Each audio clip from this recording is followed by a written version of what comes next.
Cefaleias são as dores de cabeça, né? Então, por exemplo, 30 milhões de brasileiros, um pouco mais em mulheres, sofrem com a enxaqueca. Aquelas dores que são usualmente latejantes, pulsa, que pode estar associado a sintomas como náusea, vômito, o barulho pode incomodar muito, luz pode incomodar muito. Eu pergunto muito para o paciente, se você puder ter total liberdade de escolha durante a sua dor de cabeça, o que você prefere? Ficar quieto num quarto ou você quer seguir a vida? Eu quero ficar quietinho num quarto escuro. Porque tem dores de cabeça que o paciente fica agitado, ele não quer saber de ficar parado.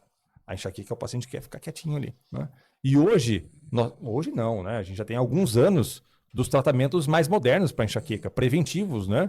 Que são as famosas canetas para enxaqueca. Igual tem para o emagrecimento, tem as canetas de monoclonais para enxaqueca. Injeções mensais, altamente eficazes. Fala pessoal, mais um episódio para você do Pode Doutor, o maior podcast de saúde do Brasil, como você já sabe. Quem compartilha Pode Doutor, espalha a saúde. O nosso propósito é levar para você assuntos em saúde de maneira clara, de maneira objetiva. Você sabe que infelizmente a internet é recheada de fake news, de informações não sempre checadas, nem sempre tão boas. O nosso propósito é o contrário, é levar para você informação boa. E como nós fazemos isso? Trazendo aqui para as nossas discussões as maiores autoridades em cada um dos assuntos que nos propomos aqui a discutir. Hoje está aqui o Dr. Giovanni comigo para ajudar aqui nesse desafio. Olá, Dr. Sidney. Olá, pessoal. Tudo bom? Obrigado mais uma vez, Dr. Giovanni. E Opa. quem aceitou o desafio de discutir conosco sobre essa especialidade que é a dor foi o Dr. André Mansano. André, muito obrigado. Obrigado por aceitar o desafio. É uma honra tê-lo aqui. Muito obrigado. Obrigado, Sidney Giovanni. É um prazer estar aqui. Vamos lá. Vamos embora. Então, nosso assunto hoje, mais uma vez, obrigado. Nosso assunto hoje vai ser, gente, dor.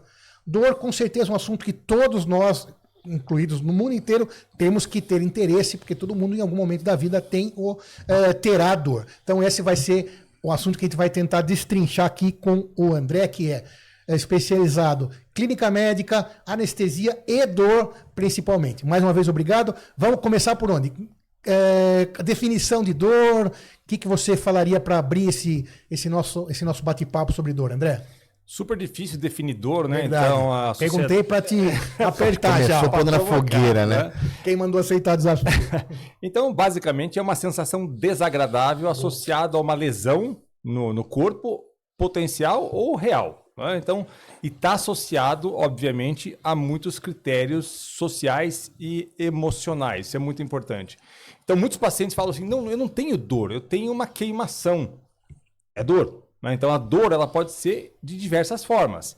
A queimação, um choque, uma pontada, fisgada, cólica. Agora, muitos pacientes... Até coceira pode ser considerada dor, né? Até coceira, porque ela é até transmitida por algumas fibras C, que são fibras de dor, muitas vezes, né? Então, tem paciente que tem como exemplo clássico de dor aquela dor de dente. Então, se não for aquela dor, ele fala que é um desconforto, que não é dor. Então, dor é essa sensação desagradável, né? Então, isso é dor. Com essa sua explicação, que a pessoa acha que a dor de dente é a dor, é porque está relacionado com a intensidade, você diz? Porque dor de dente é uma dor bastante incômoda. Então, tudo aqui é menos, a pessoa nem sempre relaciona... É isso que você está querendo dizer? E a característica, né? E a classificação.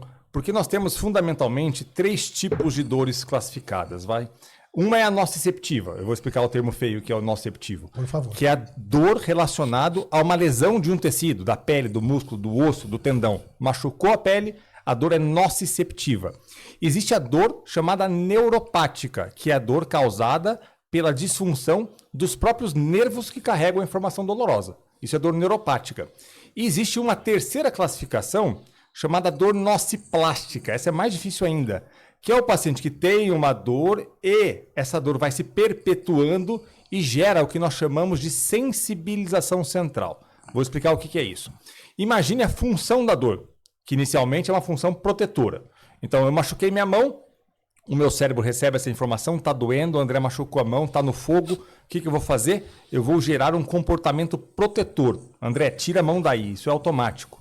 E não só tira a mão daí, mas se aquilo fica sensibilizado, eu não vou deixar ninguém nem chegar perto da minha mão, porque está doendo. Né? Isso é a função da dor aguda. Se esse estímulo doloroso se mantém por qualquer motivo, o que o cérebro está interpretando? Poxa, tô aqui, está doendo, eu estou falando para ele proteger, ele não faz nada. O que eu vou fazer? Eu vou potencializar a dor.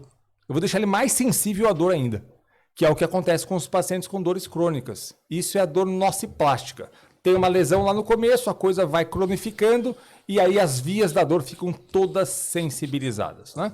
E claro, existe a quarta classificação, que é as dores que não são compreendidas, digamos assim, mas é só para completar. Basicamente são essas três.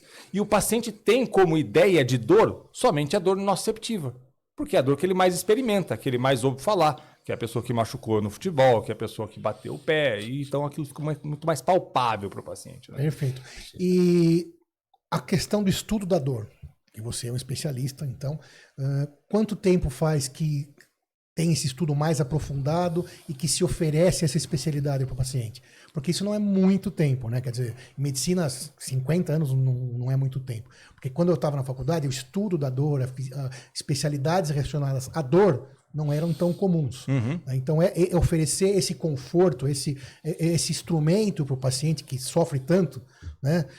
Quanto tempo que acontece isso, os estudos mais aprofundados em relação à dor? No Brasil, a dor é uma área de atuação, né? Então, várias especialidades acabam tratando a dor, obviamente. Então, o pediatra, o ortopedista, o neurologista, o psiquiatra, o fisiatra, né?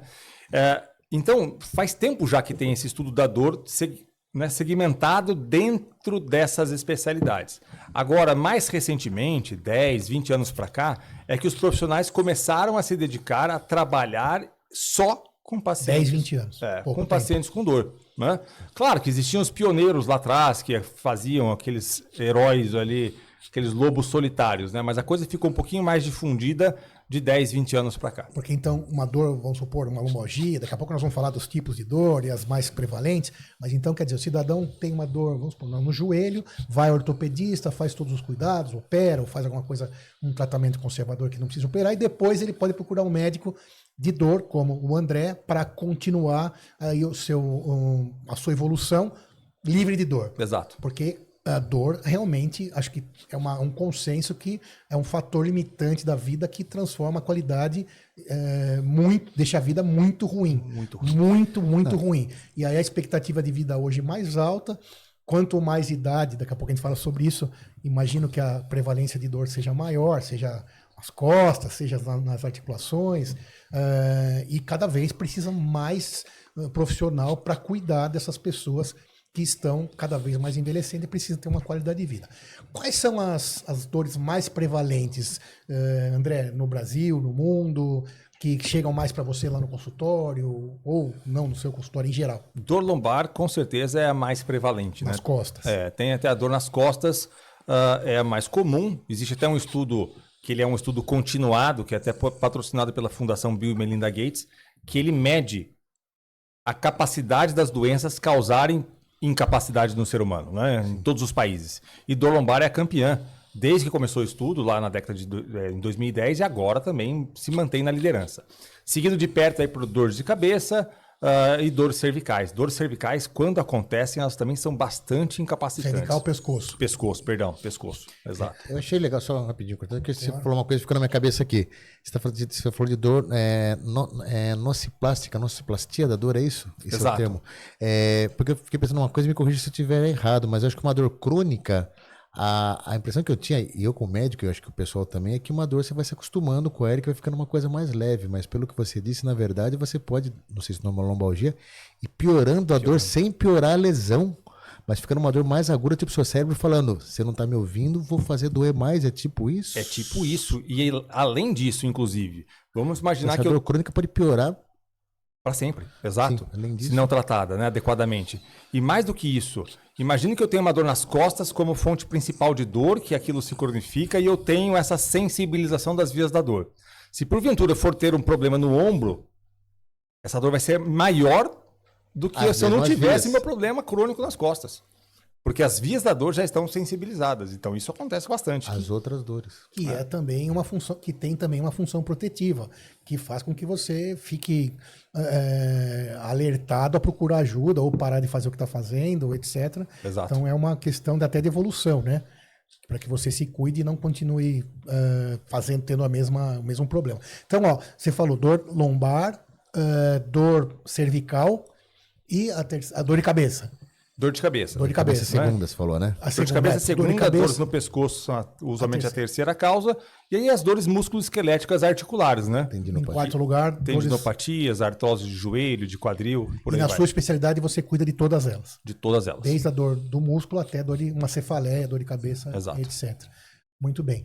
E no seu dia a dia aqui, a gente estava pensando, conversando aqui, sobre as etnias, né? Tem diferença da sensibilidade de dor para o brasileiro, para o oriental, para o europeu? Porque tem essa lenda, né? Quer dizer, a gente que é médico, a gente acaba atendendo pessoas que têm diferentes sensibilidades para dor, que suportam muito mais dor. Isso é uma lenda ou faz sentido? A gente precisa diferenciar o que é sensibilidade à dor, o que é, na verdade, uma reação àquela dor. Então, quando a gente fala de limiar de dor, o que seria o limiar de dor para quem está nos ouvindo?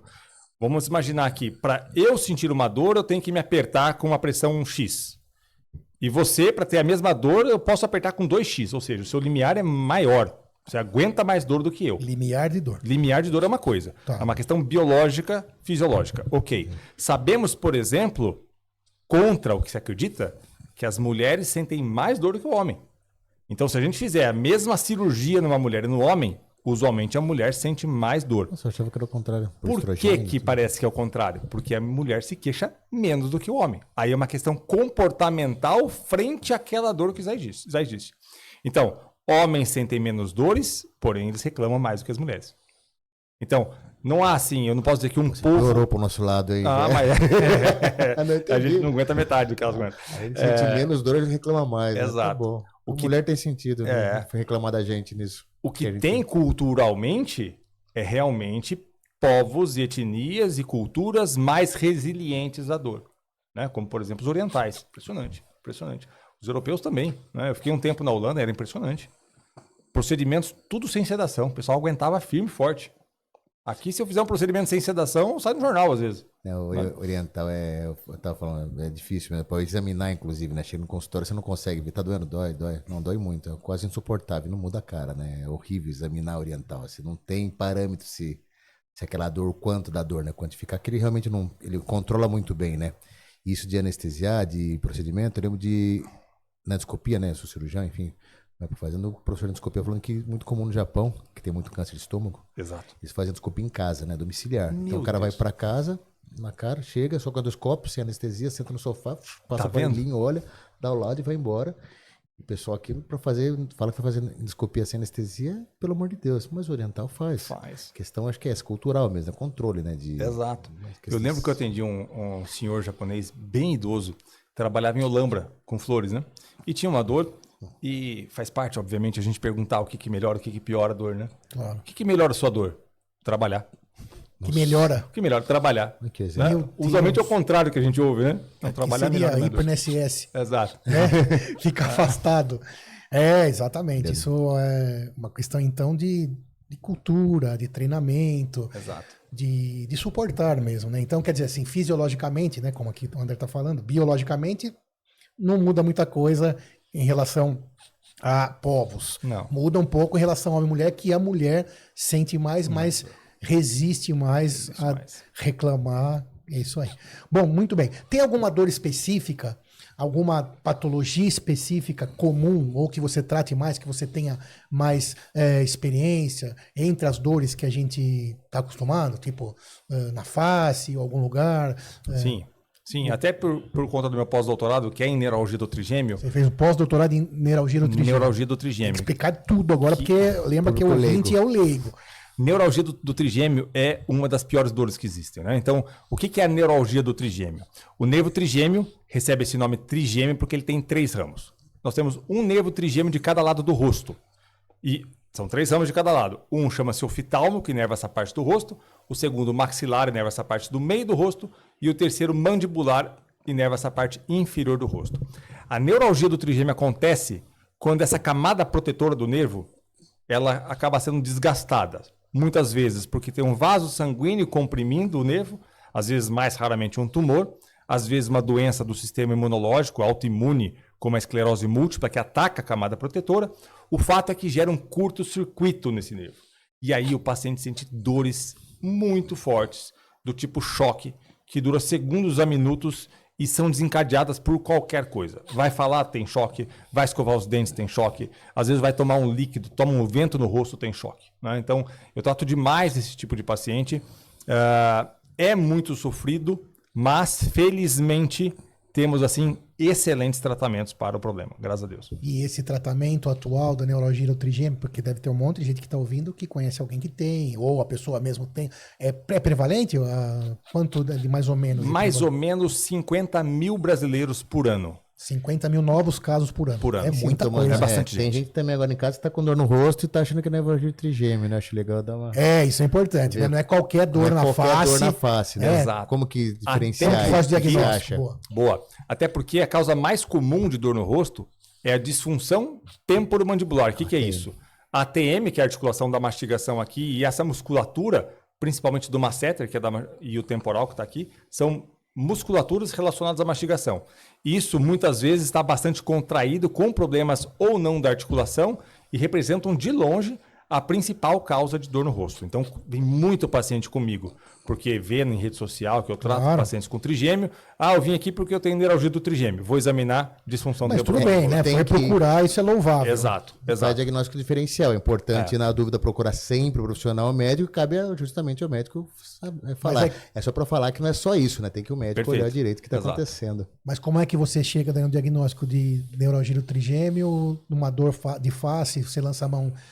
Uma eletromiografia, algum exame de imagem, ou é um diagnóstico só clínico? O diagnóstico é fundamentalmente clínico. Então, pacientes têm crises de dor no rosto, na imensa maioria de um lado só, que pode afetar um ou mais ramos do trigêmeo, esses que eu citei anteriormente.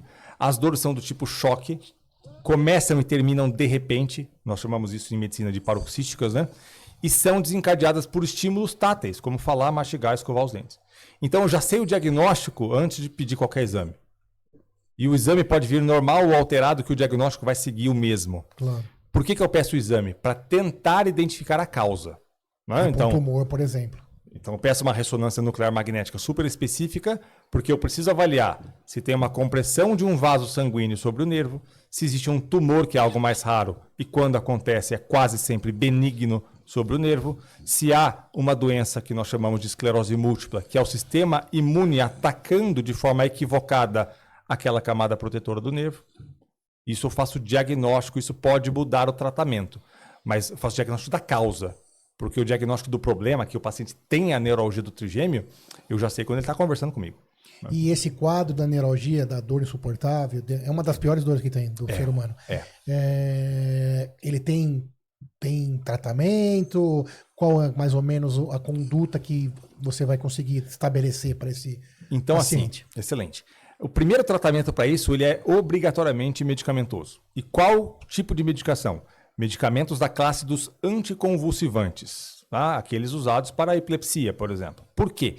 Porque os anticonvulsivantes, eles têm a propriedade de estabilizar os neurônios que causam convulsão.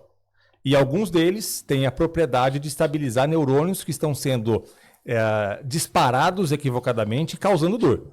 Então o paciente tem que saber por que ele está tomando aquela medicação. Não é porque tem convulsão, é porque o mesmo mecanismo de ação controla as duas coisas. Isso resolve 70% a 80% dos casos. Em duas situações, nós damos um passo além. Quais são as situações? Primeira situação, estou usando todos os medicamentos disponíveis e dores muito fortes.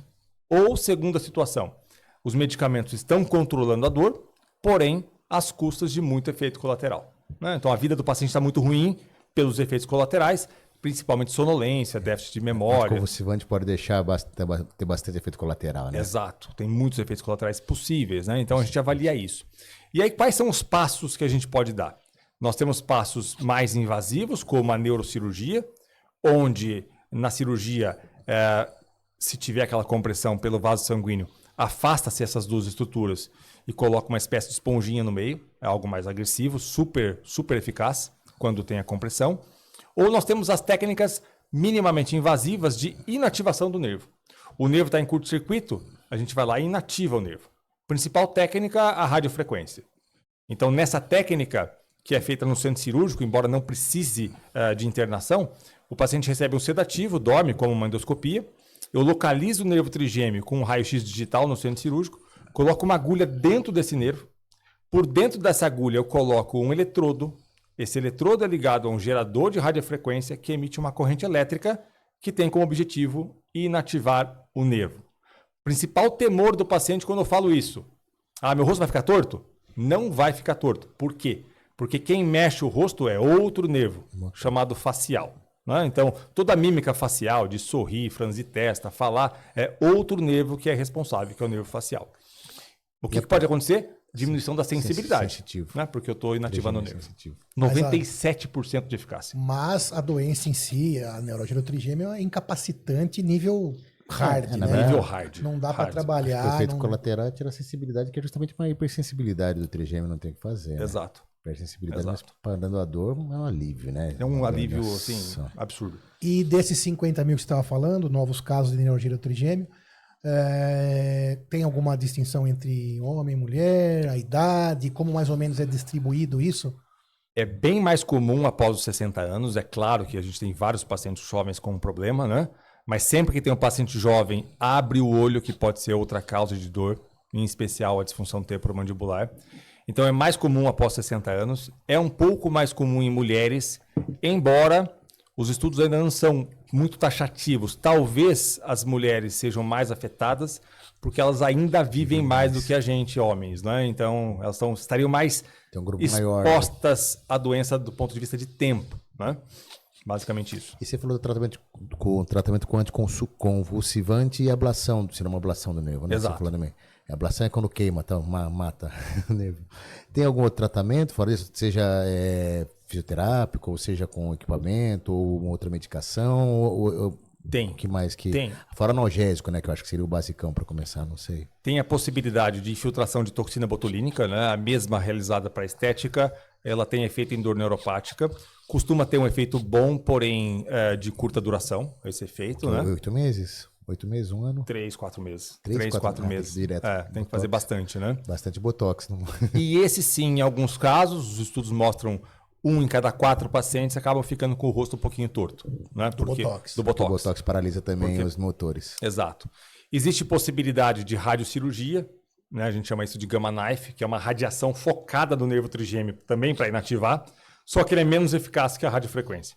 Então a gente usa menos para isso. Usa mais quando tem um tumor, que é o meningioma, que é um tumor benigno, que pode estar comprimindo o nervo. A gente, às vezes, prefere essa técnica. Trata o tumor também. Exato. Mas são procedimentos minimamente invasivos. Exato. Você tinha falado também que é possível, às vezes é necessário uma cirurgia já, um procedimento mais invasivo, como uma neurocirurgia, aí já tem corte e tudo mais. Aí sim, tem corte. É um pouco mais invasivo. E aí a gente usa a idade e até o risco da cirurgia como papel fundamental para decidir. Vamos usar um exemplo ultra extremo. Eu tenho um paciente, já fiz radiofrequência em pacientes de 94 anos. Eu não vou fazer uma neurocirurgia nesse paciente, né? Não vou encaminhar ele para neurocirurgia. Ao passo que um paciente de 40 anos, esse aguenta bem uma cirurgia, né? Claro. Então pode ser bastante interessante. É claro que onde tem dois extremos, a gente tem o meio do caminho onde a gente tem que pensar bastante e discutir com o paciente o que ele prefere. Né? Claro.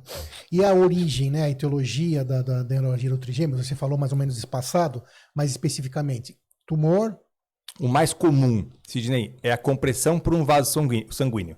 Então tem um nervo, um vaso sanguíneo que passa próximo, no caso desse paciente ele passa colado, latejando 24 horas dia ali. E aí gera esse desgaste da camada protetora. 50% tem essa causa, né? Bem menos frequente, 4%, 5%, são tumores benignos comprimindo o nervo. Esclerose múltipla, tem pacientes que têm problemas após tratamentos dentários. Implante, que acaba beliscando um pouco o nervo, ou anestesia do dentista, que acaba acertando o nervo trigêmeo. É pouco frequente, mas quando acontece, vem bastante no consultório, né? Como sou referência no problema. Claro. Né? E tem graus de nevralgia do trigêmeo? No comecinho, desmilinizou um pouquinho mais ou não? Giovana, o grau é a intensidade da dor e número de crises. É a clínica que manda nisso. Não tem, por exemplo, eu tenho um... Mas tem grau de intensidade mais forte, mais fraca? Tem. No comecinho, assim, dava às vezes pegar no comecinho da dor, tratar, tirar aquele vasinho ali, não lesou tanto o nervo. Tem. Fica uma coisa mais fácil de tratar. Exato. E nevralgia de trigêmeo, fazendo esse tratamento, você falou de convulsivante, é um tempo de tratamento, é para sempre? Explica aí, pessoal, também como que é. Vou ter para sempre isso? Não, vou tratar uma semana, vou curar, como que é isso daí? Excelente. Esperado. Essa é uma pergunta sempre feita no consultório, deve ser feita mesmo, né? Então, assim, é o mesmo raciocínio que a gente usa para a convulsão. Precisa ser para sempre? Não, não é necessariamente para sempre. Mas qual que é o risco de parar com a medicação? No caso da convulsão, é a convulsão voltar. E é um evento tão traumático que muita gente não quer nem pensar em tirar a medicação. Né? Deixa essa medicação aí. E a neuralgia do trigêmeo é a mesma coisa. Qual que é o risco de eu tirar a medicação do paciente ou diminuir a dose? É a dor voltar. E a dor voltando? Aí eu posso aumentar novamente a medicação. Mas tem pacientes que estão tão traumatizados com a dor que eles não querem pensar em reduzir. Né? Porque eu sempre falo para o meu paciente... traumática. E quando eu falo isso para o meu paciente, todos concordam comigo, né? Que o paciente com neuralgia do trigêmeo, ele tem 2 sofrimentos, fundamentalmente. Primeiro é a dor que ele está sentindo, física. E segundo é o medo da próxima dor. Ele vive com medo de ter uma nova crise. De tão forte que é a dor. Tão forte que é. Ele não sabe quando que é, que tempo que vai durar, qual a intensidade, nem o que ele vai estar fazendo. E você falou que tem gatilhos dessa dor, né? Mastigar, bater, falar. E quantas crises, na média, a pessoa que está te procurando, que tem o diagnóstico de neuralgia do trigêmeo, tem por dia? São muitas crises? São poucas? 50, 60. No mesmo dia? No mesmo dia, para mais. Eu falo isso porque quem está ouvindo, às vezes tem uma dor da TM, que é uma dor chata também, que também é incompatível com uma boa qualidade de vida, ou uma dor de dente pode confundir, mas a neuralgia do trigêmeo é inconfundível, vamos dizer assim, clinicamente. A pessoa não tem como conviver com ela, não consegue nem dormir, basicamente, muito menos trabalhar ou estudar. Ela é bastante típica. Agora, existem alguns quadros de DTM, que é a disfunção temporomandibular, graves, que a gente tem que olhar com cuidado. Que dá uma dúvida. Que dá uma dúvida. E aí, qual que é o problema? Se eu tratar o paciente com disfunção temporomandibular como se fosse neuralgia do trigêmeo, aí que ele vai ter complicações relacionadas ao procedimento. Então, o diagnóstico é, assim, crucial. Puxa, você falou uma coisa incrível, né? Porque se você deve anticonvulsivante para quem tem a disfunção de ATM, né? Não tem nada a ver uma coisa com a outra. Exato. Aí você está... Mas você falou de piorar o sintoma, de poder piorar o quadro? Por exemplo, se eu faço uma inativação, uma radiofrequência do trigêmeo, em quem tem uma disfunção temporomandibular, porque eu errei no diagnóstico, sim. Aí você eu matou posso... uma estrutura viável boa. E é irreversível, né? É irreversível. Não, é que não é medicação, mas a Exato. questão é fazer um procedimento radical desnecessário. É tipo na gastro, acontece quando, às vezes, o paciente com muita dor, você faz ultrassom, acha uma pedra na vesícula, você tira. E a dor continua, depois faz uma endoscopia, descobre que o cara tem uma úlcera, uma esofagite, você sempre fala, não, faz a endoscopia, não que não vai tirar. Mas ainda assim tinha pelo menos uma pedra na vesícula, né? Sim, tem indicação cirúrgica. Ainda tem uma função, tem uma né? indicação, mas é questão você tem que saber o diagnóstico etiológico, né? Senão Exato. Mas a expectativa, às vezes, né, o paciente, né? Isso que é a parte bonita da medicina, né? Que fazendo direito você vai trazer uma contribuição ao paciente verdadeira e o contrário também é verdade, né? Se não souber direitinho o que está fazendo, as condutas são extremamente diferentes. Exato. E adivinha qual que é o principal facilitador? O que mais me chama a atenção para fazer o diagnóstico das duas coisas? É o exame físico. Sim. Então, o exame físico do paciente com neuralgia do trigêmeo ele é fundamentalmente normal. Às vezes, ele tem uma discreta diminuição da sensibilidade do rosto. Agora, o paciente com disfunção temporomandibular, com muita dor, você vai lá palpar a musculatura. Palpar e manda abrir a boca, né? É bem exame físico básico, tem né? que pôr a mão no paciente. A pessoa não faz, mas hoje em dia, viu? Eu vejo quando eu trato muito consultório aí, né? Palpar, mas não abrir a boca, não tem muito o que fazer. Tá fora de moda, né? Parece, né? Tá fora de moda, a molecada hoje em dia faz cada vez menos. Eu ainda sei exame Ainda físico, bem que graças a Deus. existe o André, especialista, que pra você não tá fora de moda, né? Tá, Sim, tem que pôr a mão. Mas, mesmo assim, imagino, né, que você vai fazer uma ressonância da ATM, que acaba sendo importante na disfunção da ATM, para ver a conduta. Nas fases iniciais, pode ser que não tenha grandes alterações anatômicas. Exato. Né? Uma artrose, um derrame articular. Exato, porque a dor vem do músculo na maior parte das vezes. Que já está começando a ter disfunções, né? E aí sim o bicho pega, porque fica muito parecido, né? E ambas são incapacitantes. Agora, pelo que você falou, a diferença é que numa disfunção de TM tem algumas crises por dia. Agora, 20, 30, aí acho que acaba pesando mais para a neuralgia. Pesando muito, sendo muito importante esse sintoma. Bom, legal. Então, de neuralgia do trigêmeo, o André é especialistaço aí, então precisou. Vamos questionar e perguntar para o André. E alguma outra, você falou brilhantemente aqui sobre a neuralgia do trigêmeo, Alguma outra síndrome, alguma outra entidade de dor, assim, que vem em segundo lugar, que você vê muito? Hérnia de disco, né? Hérnia de disco. Hérnia de disco. Muito comum hérnia de disco, né? Então, para quem está ouvindo, hérnia de disco, o disco intervertebral, que é aquele amortecedor que fica entre as vértebras, ele acaba enfraquecendo, ele escapa um pouquinho para trás e ele pega o nervo que passa atrás da coluna que desce para a perna, né? Que vai ajudar a formar um nervo ciático. Por isso que a dor irradia para a perna, né? Questões animadoras sobre hérnias de disco. 60%, 70% são reabsorvidas pelo corpo, né? Então, cirurgia é o último caso. Nós temos fundamentalmente 2 indicações para cirurgia de hérnia de disco. Primeira indicação, uma dor muito forte que não melhora com nada menos invasivo. E quando eu falo nada menos invasivo, é uma fisioterapia bem feita, eventualmente uma infiltração guiadas pelo raio-x digital na própria hérnia de disco. Se não melhorar com nada disso, pensar em cirurgia. Ou segunda indicação, quando a hérnia está comprimido tanto aquele nervo que causa uma perda de força muscular naquela perna, se for a hérnia lombar, e se for no braço, se for a hérnia no pescoço, né? Porque daí tem que operar, senão a força não volta. Até controle de esfincter, às vezes, pode... O que a gente chama de caldo equina já é uma emergência. É uma emergência, tem que operar ontem, né? Então, mas fora isso, pisa no freio com cirurgia, só em último caso. Isso é muito importante que o André Mansano aqui está falando, especialista em dor. Claro que quando você está com alguma doença, qualquer patologia ou uma dor, que acho que a dor é o pior sinal de uma doença, né? Porque muitas coisas não dói, igual pressão alta insidiosa, uma insuficiência de vários órgãos. Pode de gravidade, né? Mas é a sensação pior do paciente. Você pode ficar amarelo de icterícia, mas se doer é pior para você. E aí você, se você não tiver calma e se você procurar, às vezes, se você ficar quiser atropelar para se resolver, você acaba não pensando muito, não procurando opiniões divergentes do que é operar e fala que amanhã você vai já estar bom. Então tem que tomar cuidado com isso. O bom médico é o que contraindica a cirurgia. Não opera, porque tem que ser a última opção. É óbvio. Cirurgia, os riscos hoje são muito menores, bem controlados, mas não deixa de ser um risco e tem que ser sempre a última opção. Então, como o André aqui falou, as hérnias, em 60%, vão ser reabsorvidas, curadas. Tem que tomar uma palavra. Que é um caso interessante, Diga. Relacionado a isso. Uma vez eu estava conversando com um paciente e perguntei dos tratamentos anteriores e ele falou assim para mim que já tinha operado a coluna 12 vezes. Puxa. E eu não consegui disfarçar a minha cara de desaprovação. Eu não consegui disfarçar.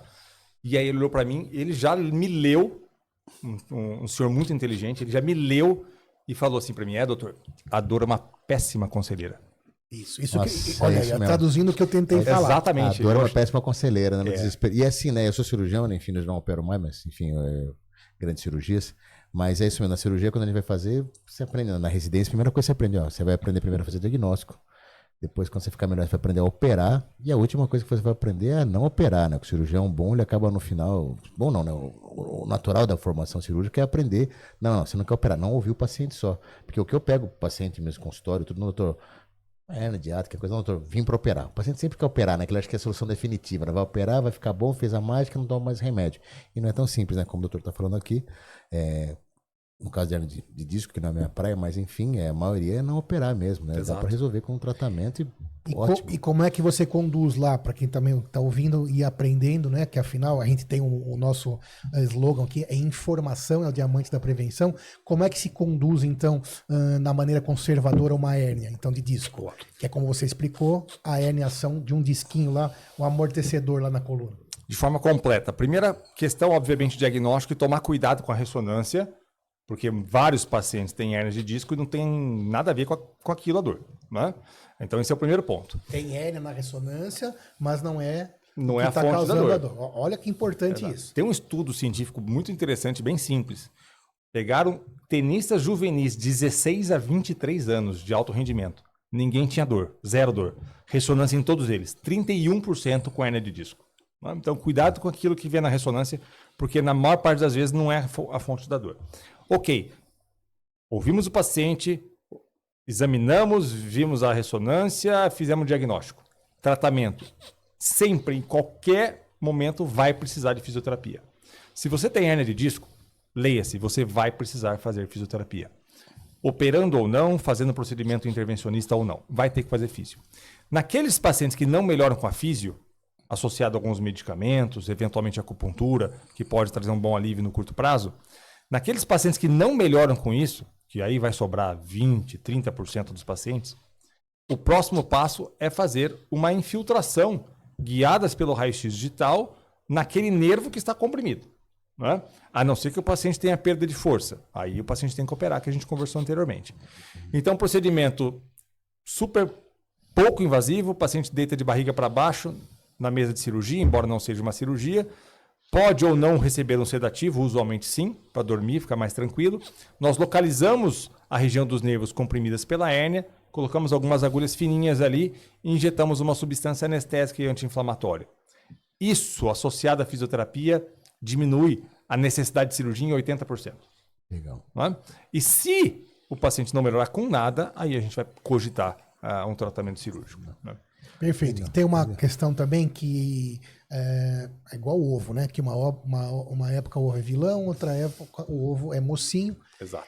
E eu me lembro que nos idos de 96, 7, quando eu saía da faculdade, quando você tinha uma lombalgia, uma possível hérnia, a orientação do ortopedista era ficar em casa. Excelente ponto. Parar de trabalhar, parar de fazer qualquer tipo de exercício, etc. Diga-me sobre isso. Excelente ponto. Sidney, repouso é veneno para dor crônica. Olha que perfeito. Né? Então, a gente sabe que repouso é veneno para dor crônica. Então, o paciente precisa fazer atividade física. Tem alguns estudos muito interessantes. Um é com corrida. Mediram a hidratação do disco intervertebral. Né? Quando o disco desidrata, ele está mais propenso a ter hérnia. Quem corre tem mais hidratação do disco. Mas aí tem um estudo mais interessante ainda, que é o paciente com a hérnia de disco. Metade orientaram a fazer atividade física com corrida, metade não, ficar quieto. O que ficou quieto evoluiu muito pior, com mais dor e com mais necessidade de cirurgia.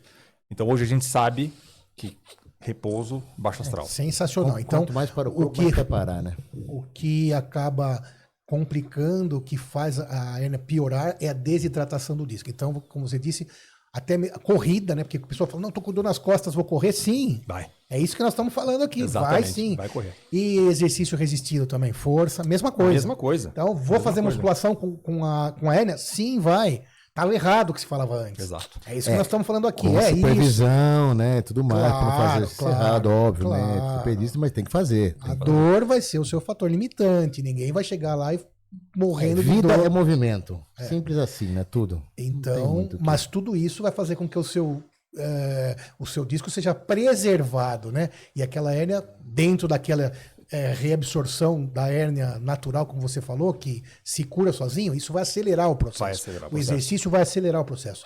Gente, é claro que não vale para tudo isso, mas para quase tudo. Mas continue fazendo exercício, continue trabalhando.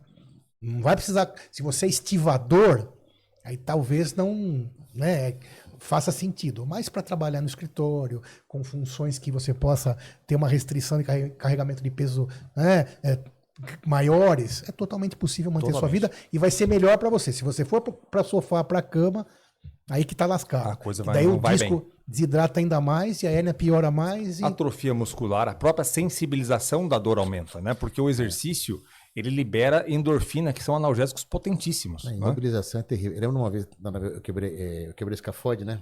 Enfim, nada a ver, mas Isso é chatinho, hein? 3 meses a mão inteira, inclusive Sedano me ajudou muito, que já veio aqui também, grande Sedano. E quando eu tirei o gesso, o escafoide não doía. Mas os meus dedos ficaram uns 3 anos doendo. De neuropatia, de ficar parado aqui 3 meses. Parado. E quando voltou a mexer, essa dor de restrição na movimentação foi terrível. Eu fiz umas 50 sessões de fisioterapia para voltar. Porque realmente, para de mexer, vai tudo, né? Não tem... Vai atrofiando. Vai atrofiando e vai doendo tudo. E rápido.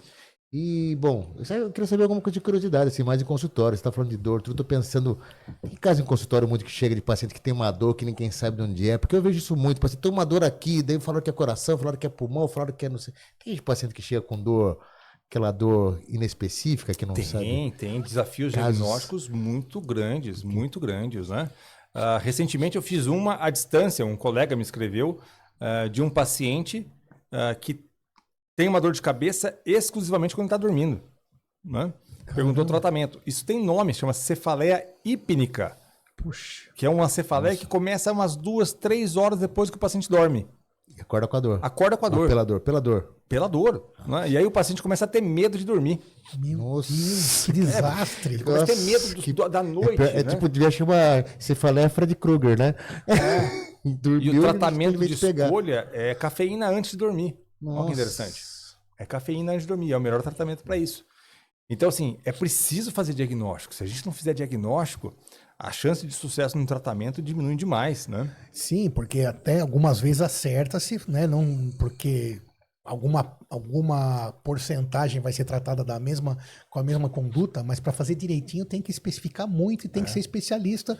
E a medicina vai evoluindo, as técnicas vão evoluindo, os exames disponíveis vão evoluindo e nós temos que aproveitar, né? Você, paciente, como um todo, aproveitar dessa experiência de novos profissionais, de novas especialidades para se tratar direito. Toda doença tem um diagnóstico. Toda né? tem. Toda Doença tem uma solução. Eventualmente, a gente está vivendo, obviamente, um momento de, entre aspas, ignorância científica, que aquela doença não foi descoberta ainda, né? Exato. Isso pode acontecer. Com algumas coisas, sim. É. Eventualmente não agora. Quer dizer que sempre existe a chance de ter alguma coisa que ninguém descobriu ainda. Exato, Desde os primórdios. Então não Nunca- pode A existir. gente nunca vai saber tudo, né? Não pode existir. Exatamente, mas não deixe de procurar ajuda com qualquer coisa que te incomode, né? Isso no mínimo que a gente tem que entender. Diferenças no nosso conforto, no nosso corpo, vale muito a pena procurar um profissional e aquilo, pelo menos uma melhoriazinha vai ser feita, né? Eventualmente, algumas coisas que ainda não foram, né, catalogadas, né? Mas a maioria delas já foi. E estão aí os profissionais para que a gente possa usar sempre esse recurso. Neurovírus oxigênio, dores nas costas em geral, hérnias, mais alguma que você lembre Uma que é- interessante que vale a pena a gente bater papo aqui? Quadril, Uma joelhos? comum que é subtratada, bem comum, é a neuropatia diabética. Boa. Então, a neuropatia diabética é a causa mais comum de dor neuropática. Lembra daquela dor neuropática que eu falei, da disfunção dos nervos? Sim. A neuropatia diabética, o diabetes, é a causa mais comum de dor neuropática no adulto. Sim. Então, os altos níveis de açúcar no sangue acabam danificando os nervos. Existe um tratamento para isso que é pouquíssimo conhecido e já bem estudado, que é um tratamento um pouquinho mais invasivo, que é a estimulação medular. O que eu faço? O que se faz? São colocados eletrodos atrás da medula. Esse eletrodo ele é conectado a um pequeno gerador, parece um marca-passo, que fica debaixo da pele do paciente. E ele fica ali emitindo impulsos elétricos bem específicos para aquela região da medula, para inibir o processo de dor neuropática mais grave. Constante? Constante. Ele ocupa daí o nervo. Ele ocupa, e não exatamente. deixa ele ser ocupado pela dor. Exato. Então a gente usa isso, mais uma vez, somente nos casos mais graves. Mas daí fica lá o... Fica Isso lá. é só para neuropatia diabética? Desculpa. Não, para dores neuropáticas em geral. Mas colunas, né? Coluna, ele foi desenvolvido e ele é mais utilizado para dores neuropáticas após cirurgia de coluna. Porque pessoas usam muito bomba de morfina, vi muito, né? Mas não sei se Não. Aí que é interessante a gente definir o tipo de dor. Bomba de morfina é especialmente, para quem não entende o que é bomba de morfina, a gente coloca um catéter na coluna do paciente, conectado a um reservatório computadorizado, repleto de morfina, que é infundido morfina na coluna 24 horas por dia. A potência da morfina na coluna é 300 vezes maior do que na via oral. Mas bomba de morfina, ela é especialmente eficaz para as dores nociceptivas, aquela do machucado, que a gente usa mais para dores do câncer, mas pode ser utilizada para outras dores. E o estimulador medular é fundamentalmente para dor neuropática.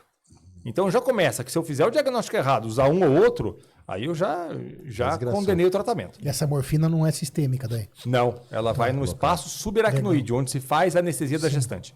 E Interessante. daí na neuropatia diabética, você neuroestímulo aí para neuropatia diabética e zero praticamente. Aí a resposta ela é obviamente variada, né? Os estudos mostram 70% a 75% de alívio da dor. Legal, porque neuropatia diabética é terrível, né? O paciente não consegue ficar parado, né? Que eu sei que neuropatia diabética melhora quando anda, né? O paciente que fica andando à noite, Piora né? à noite, Quando para, e eu sempre piora à pergunto pro noite. paciente, né? Minha dor, eu quero vascular, mas quando você para, melhora ou piora? Piora. Não é vaso, né? Em geral, né? Pior à noite também. Porque esse é legal. Perfeito. Como nós estamos falando de dor, me surgiu aqui uma pergunta e podcast é isso, né? Vão acontecendo as perguntas. Eu estava pensando aqui se você consegue explicar alguma coisa para a gente sobre fibromialgia. Tá. Já que você é especialista em dor, Esse é um diagnóstico Com que você, também... ótima pergunta, hein? Fibromialgia. E fibromialgia é muito polêmico, né? Não é também um negócio que quando também, como eu disse para você, a gente há 30 anos atrás não era tão... acho que nem existia esse diagnóstico É de firmado. 90. É de 90 Tá, o diagnóstico. Isso, então tem uns 30 e poucos anos.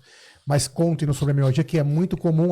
Tenho fibromialgia. E fica aquele diagnóstico jogado daquela dor que não, na minha opinião, precisava... Claro que existe fibromialgia, óbvio, mas precisava esmiuçar melhor. Eu vou jogar uma bombinha antes da pergunta. Só uma frase que um amigo meu fala, que é psiquiatra. Ele fala que a fibromialgia é a doença que a reumatologia roubou da psiquiatria. Não sei. Só vou jogar essa frase dele. Essa é polêmica, né? É bem polêmica. Veja bem. Mais lenha. O ponto que o Sidney tocou é muito importante, né? A fibromialgia, por definição, é uma doença de exclusão. O que isso significa para quem está nos ouvindo? Que para fazer o diagnóstico de fibromialgia, que é aquele paciente ou aquela paciente que tem dores pelo corpo espalhadas, associada a inúmeros outros sintomas, cansaço, um sono não reparador e por aí vai, para eu fazer esse diagnóstico, eu tenho que afastar, eu tenho que pesquisar toda e qualquer doença que possa causar isso. E existe uma infinidade delas, uma infinidade. Reumatológicas ou não, deficiências vitamínicas, problemas infecciosos. Então, o que é muito importante é que para eu fazer esse diagnóstico eu preciso de várias consultas. Eu não consigo e não deveria, ao menos, conseguir fazer um diagnóstico de fibromialgia logo na primeira consulta. Porque eu preciso afastar tudo, doenças genéticas e... Pela própria definição. Pela própria definição. E ainda naquilo que eu falei anteriormente. Tem coisas que a medicina ainda nem descobriu. Exato. Sim. Para quem gosta de ler, tem um livro chamado O Físico, que é uma tradução equivocada. Porque Noah é médico. Noah Gordon. Também essa tradução equivocada. Porque é The Physician, né? Seria, né? Ele é o físico, ele o xamã e a escolha da doutora Cole. Perfeito, exato. Então, o físico era a história do médico no século XIV, xamã século XVIII, doutora Cole contemporânea. No físico tinha um diagnóstico, se chamava, você vai gostar dessa, síndrome do lado direito do abdômen. Sim. Todo mundo morria. Sim. Começava com dor do lado direito da barriga, o cara já falava, você vai morrer, ou amanhã ou daqui a um mês você vai morrer. O que acontece? Ele tem o dom, né, que ele encosta, ele vê. Passou o tempo, descobriram apendicite, pancreatite, cisto de ovário, colicistite, câncer de intestino, sei lá, uma infinidade de coisas. De modo que hoje não existe o diagnóstico síndrome do lado direito do abdômen. Cada causa tem o seu nominho ali. Sim. E vai acontecer futuramente que parte dos pacientes, obviamente, que tem o diagnóstico da fibromialgia, vai ser descoberto alguma doença específica para esse, a outra para o outro, e aí vai. Sim. Né? Isso é demais, né? A mesma coisa vai acontecer com... É uma síndrome, né? As etiologias vão sendo descobertas e realmente... Sim, e hoje, X% que falam que é fibromialgia... Metade era alguma coisa como essa história aí do século XIV, né? Concordo plenamente. Que lá no século 25 vão olhar para nós e falar, nossa, eles não sabiam burros, disso, né? Que burros, né? Eles não viam, né? Qual que é a nossa síndrome do lado direito do abdômen de hoje, né? O que a gente está deixando passar despercebido? Tem uma frase do Drummond, tem um poema dele chamado Chave, que ele fala assim, somos os antigos contemporâneos. É isso. É por aí. A ciência renova. Mas essa é a beleza da coisa, é por isso que, mais uma vez, a gente sempre fala aqui, que a frase do slogan do podcast, que é isso, informação é o diamante da prevenção. Então isso é muito importante, né? A gente poder divulgar isso, compartilhar com quem a gente ama e abrindo as mentes aí, que é sempre possível procurar uma ajuda e melhorar aquilo que você tem. Não, uma coisa que foi mudando bastante, né, na minha opinião pelo menos, que bons médicos dão muito mais valor às queixas. Antigamente o médico era meio, na época dos nossos avós, era todo mais distante, né? Eu acho que hoje você consegue penetrar muito mais no mundo aí da tecnologia, do diagnóstico e ajudar muito mais o paciente, né? Que nem falar, dor do lado direito vai morrer. Pera lá, né? Vamos olhar para isso, né? Como assim, né? Vamos tentar. Então, hoje em dia a medicina é muito mais que isso. Então, isso que torna a coisa bonita. Bom, neuralgia, dor nas costas, que mais? Alguma outra dor que é mais comum aí na sua... Cefaleia, você disse que é uma segunda causa. Dor de cabeça é muito comum, né? Então está dentro também do seu escopo de tratamento. É um livro desse tamanho. Exato, né? Então da prova de cefaleias da faculdade. Cefaleias são as dores de cabeça, né? Então, por exemplo, 30 milhões de brasileiros, um pouco mais em mulheres, sofrem com a enxaqueca, que são aquelas dores de cabeça latejantes. 30 milhões. 30 bilhões. Então, de cada- Migrânia é clássica. De cada 10 pessoas, 2, a priori, tem... Vai ter um enxaqueca em algum momento da sua vida, né? Então, a enxaqueca, aquelas dores que são usualmente latejantes, pulsa, que pode estar associado a sintomas como náusea, vômito, o barulho pode incomodar muito, luz pode incomodar muito. Eu pergunto muito para o paciente, se você puder ter total liberdade de escolha durante a sua dor de cabeça, o que você prefere? Ficar quieto num quarto ou você quer seguir a vida? Eu quero ficar quietinho num quarto escuro. Porque tem dores de cabeça que o paciente fica agitado, ele não quer saber de ficar parado. A enxaqueca é o paciente que quer ficar quietinho ali, né? E hoje não, né? A gente já tem alguns anos dos tratamentos mais modernos para enxaqueca, preventivos, né?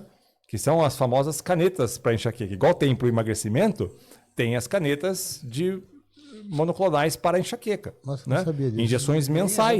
Injeções mensais altamente eficazes. E esses 30 milhões são só de enxaqueca. De enxaqueca. Não de dor de Migrânia. cabeça, só de enxaqueca. enxaqueca. De Isso não enxaqueca. inclui Conhece o cefaleia Marcelo tensional, Coderaro? pulsato. Sim, Marcelo Coderaro esteve Sim. aqui também. gente Não finíssima. inclui as Finíssimo.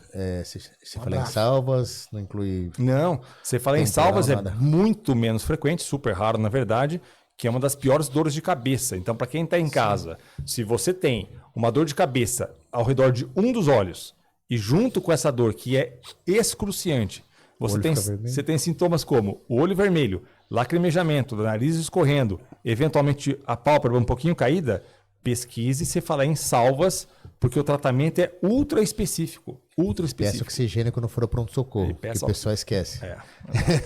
Muito bem. Outra Outra coisa. Só descobrindo a caneta que eu fiquei curioso. Eu não conhecia essa caneta aí. Como que funciona essa caneta tratamento monoclonal de caneta de enxaqueca? Mensal? Mensal, uma injeção subcutânea, mensal, assim, impressionante o resultado. É E é muito bom. tranquilo no Brasil pra comprar? Não é Mas o tranquilo que ainda. é a medicação? Como que é? Ele é contra, é um inibidor, ele é contra o GNRP, que é um das grandes causas da fisiopatologia da enxaqueca conhecida hoje, né? Qual que é o problema disso hoje? Preço. Ela é cara, vai custar aí perto de entre 1,5 e 2 mil por mês. Ela é cara. Mas no pra Brasil pouca tem. gente. No Brasil, No Brasil tem sim, tem mais de um tipo, inclusive. E semana retrasada ou passada, teve até uma consulta pública para OMS. Disponibilizar no SUS. e em convênio também. Ah, sim, para pôr na ANS. Para Entendi. o INSS, exato. E daí tem que obrigatoriamente fornecer. Fornecer. Isso aí daria um podcast gigante, né? Exato. Mas um outro assunto. Que mais? Mais alguma dor aí dentro das coisas mais comuns? E, por exemplo, criança. Você atende criança também? Poxa, não. Criança é mais raro, né? Não, eu não- Tá novo e ainda tá. Eu não atendo criança, mas existe uma área de atuação em dor pediátrica que é bastante interessante, que eu particularmente não faço, né? Aí é outro criança é universo, outro né? mundo, né? Criança. Eu já atendi algumas por necessidade, mas não é minha especialidade, não. E idosos estão mais dentro do seu também do atendimento. A prevalência de dor, obviamente. Adulto, idoso, sim. A maioria dos pacientes, o quê? A maioria dos pacientes são o quê? Idoso, mulher? A maioria dos pacientes só faz... A maioria dos pacientes é 50 para cima, um pouco mais prevalente em mulheres, até porque as mulheres procuram mais o médico do que os homens. Mas eu atendo, exceto criança, eu atendo todas as idades. A gente sempre fala aqui também em relação à disponibilidade do profissional. Claro que você é um profissional de ponta extremamente especializado. No SUS, o SUS também tem condições de atender todos esses tipos de patologias. Claro que o SUS tem suas críticas, etc. Tem. Mas já que o SUS se dispõe a isso, né, fazer desta forma, o SUS também dispõe desses profissionais. Dispõe. É claro que os núcleos são menos comuns, digamos assim, mas tem sim. HC tem, Hospital São Paulo tem, e por aí vai. E pelos convênios, obviamente, tá no rol do ANS todas essas patologias para serem atendidas normalmente. Beleza. Sim. Pessoal, aproveitar aqui o momento, vou fazer um desafio para vocês dois aqui, ó. O Grupo Medicoff é um cursinho para entrar na residência médica, então para alunos de medicina. Beijo, Maria Júlia, minha filha do meio, que daqui a pouco ela tá no 5º ano agora, daqui a pouco ela... Coisa Mas é que boa. ela já tá fazendo, já tá tentando ir à luta ainda, que ela é esperta, vai começar antes. Já começou antes, tá Para certo. não ter grandes problemas quando chegar lá no 6º ano e tal. Então, o Medicoff, cursinho para entrar na residência médica, que como a gente sabe, é muito importante para que a gente possa ter uma carreira profissional interessante. E eles têm aqui o Coffee Cards. Coffee Cards da aprovação. São 5.000 perguntas. Eu vou pegar aqui uma para cada um de vocês. Pode ser? Mas é passar vergonha, né? Hã? Vamos lá. Não é uma boa ideia, né? Não, vamos lá. Deixa eu ver aqui. Peraí. Pegar duas aqui. Não olhe. Não precisa fazer mímica, Vale colar? desenhar, não, né? Pega o meu celular ali. aqui. Pega o celular ali. Ah, peraí. Perguntar aqui primeiro pro André Mansano. É de dor, né? Tô brincando. Não, você deu sorte. Como tratar paralisia de Bell? Corticoides, com suas controvérsias, né? Perfeito. Fisioterapia é importante, fisioterapia motora e proteger o olho, né? Tampão ocular. Boa, perfeito. Teria passado na residência se caísse essa questão. Doutor Giovanni, Vamos lá, hein? qual a classe farmacológica que seria de primeira escolha a coisa mais relevante no tratamento de transtornos de ansiedade, síndrome do Transtorno pânico, de etc. ansiedade, mexer com o que? Com serotonina aí? O que? Inibidor de recaptação, né? De serotonina? Boa. Inibidor de recaptação de serotonina, porque na verdade os estudos mostram que quem tem essas síndromes falta serotonina lá na junção de dois neurônios, então esses aí deixam mais serotonina disponível na fenda. Isso, joia.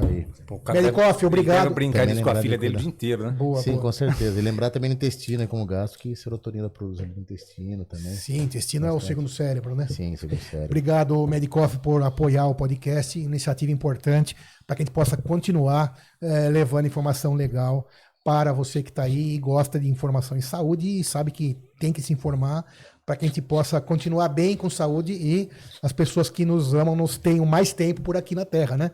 Então, se cuidar é um ato de altruísmo, não é verdade?